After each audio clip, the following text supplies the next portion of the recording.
Ignition.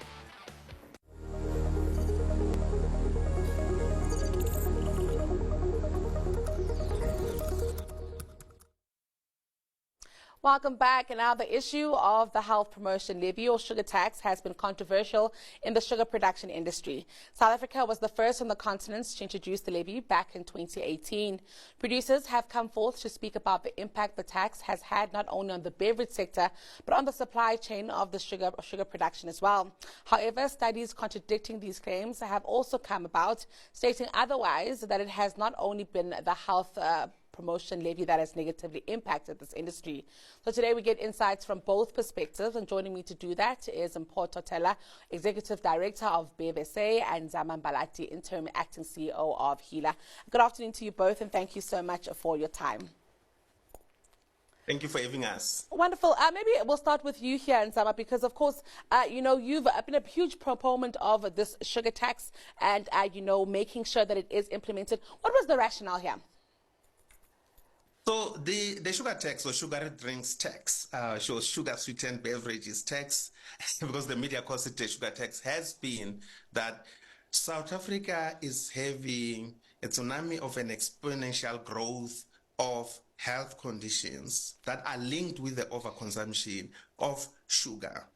Sugary drinks being the unhealthy beverages, really, because sugar in a liquid format, because remember, a fruit also does contain sugar, is problematic because of how the body has to metabolize and absorb that liquid sugar that you take. So with the evidence that was coming from the World Institution health bodies, such as the World Health Organization, that actually recommended as one of way of curbing the consumption, the overconsumption of sugar sweetened beverages, be taxation, because we know taxation is not new. Taxation on unhealthy products such as tobacco, carbon tax, alcohol, and so on. Then South Africa wanted to put as one of other measures in the obesity prevention strategy to introduce the sugar sweetened beverage tax to actually support South Africans.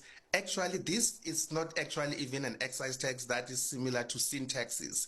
It's a taxation that was introduced in the form of actual incentives to encourage the sugar beverage manufacturers to actually diversify and actually reformulate to avoid this taxation. So it's not like a penal where it's a must for you to pay because you can actually look at the actual issue of reformulation as a way of avoiding the tax. So this was one of the tools in the toolbox that the National Department of Health, working with Treasury, looked at as a way of reducing the sugar consumption and obesity and its related health conditions. Wonderful. I want to bring you on here, Mpho, because of course you sit at the place of implementation of the tax here. Let's talk about what you've had to do, the reformulation and the reconfiguration of your product to ensure that you comply. Thank you. And let me just touch base on the issue of reformulation of our products. It's not a new thing. It's always been there. We have always, our industry constantly evolves. We try to identify consumer needs and we try to model ourselves according to what the new and ever-changing consumer requirements are. So it is true to an extent that we expedited that process at the onset of the HPL, the Health Promotion Levy or sugar tax, as it were.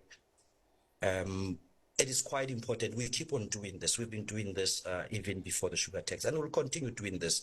It's important that we model ourselves according to, firstly, the legal requirements that bound our industry, and secondly, we need to make sure that we also offer the consumers what the consumers are asking of us. If the consumers are saying, you have too much of this in this product, or you have less of this in this product, we are in an industry that keeps on reinventing itself. With that said, Nzama, then I want to bring it back to you here. Based on the rationale behind implementing the sugar tax or the HPL here, is there evidence that, there has been less exposure to diseases such as diabetes? The health benefit there, has it been adequately measured, and is it making a difference? Is that for me? No, sorry, that was for Unzam. For Unzam. All right. Yes. So thank you so much for such a critical question. So we rely on studies really. There's a study that was done around the consumption since the health promotion levy of sugar sweetened beverages, since the health promotion levy was introduced. And these studies were done in Langa and Soweto, and that's Cape Town in Johannesburg. And they found that particularly among youth and what you will call high consumers, that there have been actually up to threefold of reduction in the consumption of sugar. So I mean, in that objective, in that objective, it shows that yes, the sugar sweetened beverages tax has been working. We don't know of other like national wide scale study, but I think this was not a model study, but a randomized study, which I think the facts on the ground shows that, you know, the health promotion levy has been working for what it has been intended to in terms of health benefits and health rationale. And as the sector, and Paul, what's the real, impact of having implemented the levy? Thank you. You know, we skipped the most important step. I forgot to say good day, Zama. Yeah. And maybe as a follow-up, and I'm linking it to this very same question that you're asking. Maybe I need to take you back, a step back, and I'll take just a minute to sort of give you a better picture. At the onset and during the negotiations, consultation process, we exchange material, science from industry, and other interested parties also exchange science and the material that they thought would actually be, beneficial for their case. All of us, including our industry, we all accept and acknowledge that internationally, not only in South Africa, we have a serious crisis of obesity, and we all need to play a role in that. But then in doing that, we then realized that from the studies that we also shared with government, that it was clear that the drivers of obesity are quite enormous, and they're not necessarily the same everywhere. Let me make a point in case. What drives obesity in St. might not necessarily be the case with what drives obesity in, say, maybe Lusiki or Mabele Apudi. I'm just making an example. And there's scientific data to that. So it then became clear that we needed to collect and work closely with government and to make sure that there's proper science that informs that decision making. So a decision was then taken at NEDLAC that the Department of Health needs to commission what we call a total dietary intake study. And there was also a need to conduct what we call SEAS, a socio-economic impact assessment study. So ordinarily, or in the true sense of how things should happen, those both studies should actually happen before the enactment. So you need to have a localized science based on real numbers, based on real science, that talks to the regional dynamics, local dynamics of South Africa across different geographies. So now the total dietary intake study was primarily meant to sort of tell us what are the key drivers of obesity in South Africa across various geographies, different LSMs, different communities. So that is the study. So we enacted this without that study, right? And we also enacted this without conducting a socio-economic impact assessment study. So there was a cabinet decision of 2015 that any laws or legislation that's likely to affect livelihoods must be subjected to that process. So we went ahead with the sugar tax in South Africa without any of those. What did we rely on? What did we base that on? We based that on science from other countries. We base that on science from and information from the WHO, which, by the way, has been yo-yoing. It's been a yo-yo effect in terms of taxation, whether it should tax products or not. It's been on and off. So that's where the problem is. We have implemented the tax. It's probably now it's in its sixth year, but we haven't seen any results. The tax hasn't worked in South Africa. It hasn't worked anywhere.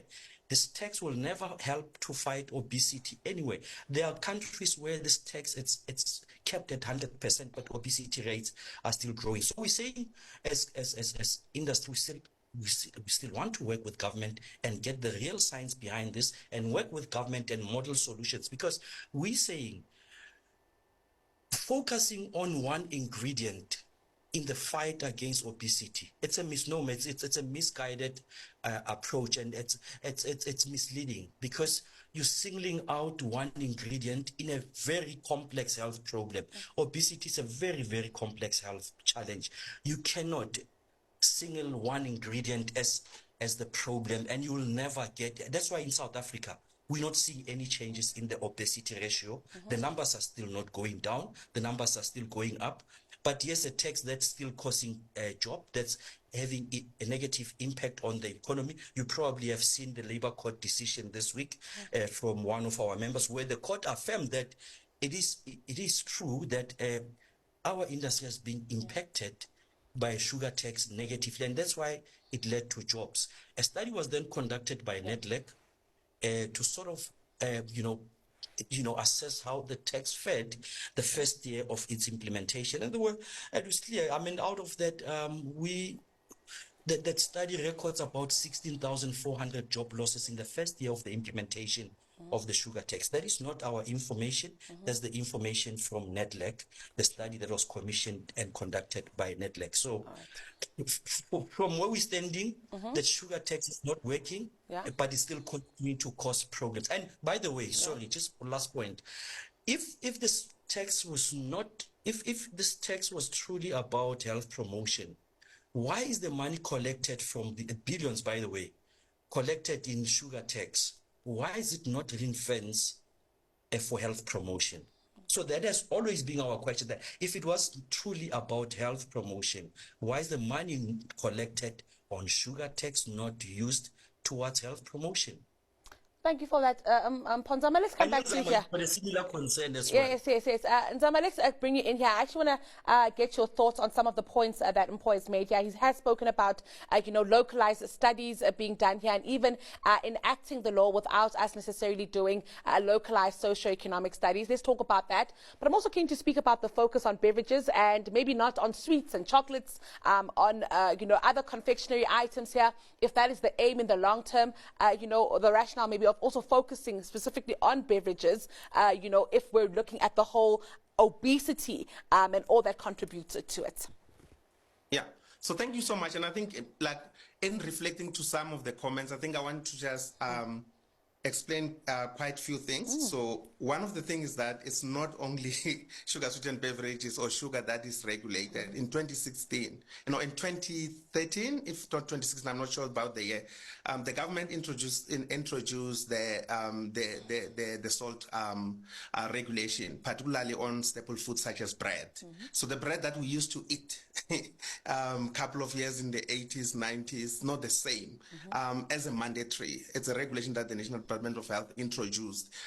So I think it's not only, we have to put into context that it's not only sugar that is targeted. So all unhealthy ingredients in food that are problematic. So your saturated fat, your excess salt and sugar. And so it's really important that people can have a reduction in the intake. So that's number one. So because it's not factual that it's only it's just that it's at the sugar-sweetened beverage are taxed, but there are regulations that are looking at other problematic ingredients in diet, such as the salt intake regulation.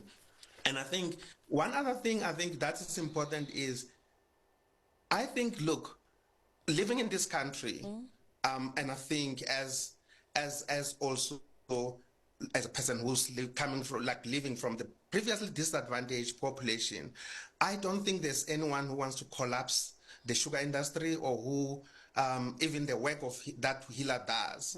And I think in all this economic rationale and this self-reported studies, and which I think one of the things we've been calling for from NEDLAC was, can you make the information available about your study? Yeah.